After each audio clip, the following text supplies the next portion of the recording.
Hi, everybody. I'm here to answer some of your questions that you sent in, and I love that. Thank you so much for sending in questions because I think that it's really important to be able to feel like you have a place to be able to exchange and like get ideas from. And one of my favorite questions was how to put together a dance set. Now, this is huge. So, in the Salampur Institute, we have performance prep courses because this is not easy. These things aren't easy, getting ready for all the different types of performances. So the first thing that I would ask is what kind of performance is it? So all these questions are important. What type of performance is it? And I mean, is it a wedding? And then after that question is answered, let's say, for example, you ask, what are the countries of origin that the wedding party or the family members are coming from? Because maybe you want to do an homage to that country, right? So even if you have your set, let's say the family is Lebanese, you might then want to end with a nice Lebanese song and bring up the parents, of the groom and bride, or you want to bring up the bride and groom, or anyway, things like that. So you always find out. And then also if it's an American, let's say, wedding, and they just kind of want like a fun, beautiful cultural but entertainment, then you have a little bit more flexibility in terms of like what you can do in terms of props that maybe might not be so culturally relevant, but they are entertaining and fun. And then also there's other things to take into consideration in terms of how long you have. So if you have like 20 minutes, do you have 10 minutes? Do you have 40 minutes? What's going on? So all these questions need to be answered first. And then I'm just going to make it up.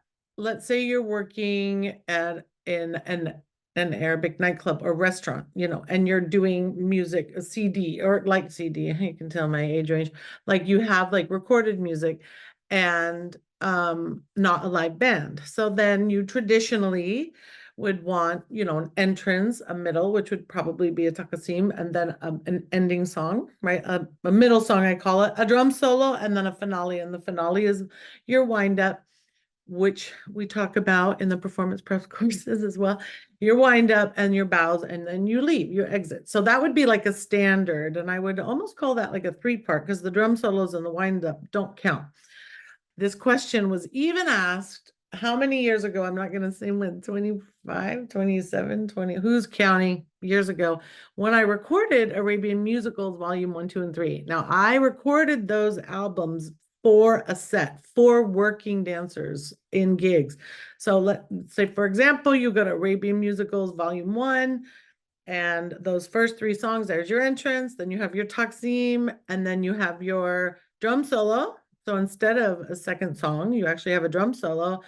And there you go. There's your set. There's a perfect little 15-minute set. Is it 15 minutes? Something like that, right? Just want to let you know that there are resources there too that I've created for you. And so I hope this has helped answer some of your questions, but actually what it did is just kind of make more questions.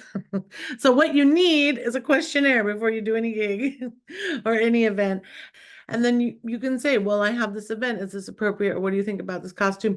We got 10 minutes. We can work it out. And so I hope that you'll feel more confident going into your event and into your gig with a little one-on-one with me. And that we'll be able to brainstorm ideas. And I love doing this stuff. I mean, I love it. So I hope that this has helped and not made things more confusing. Okay. Bye.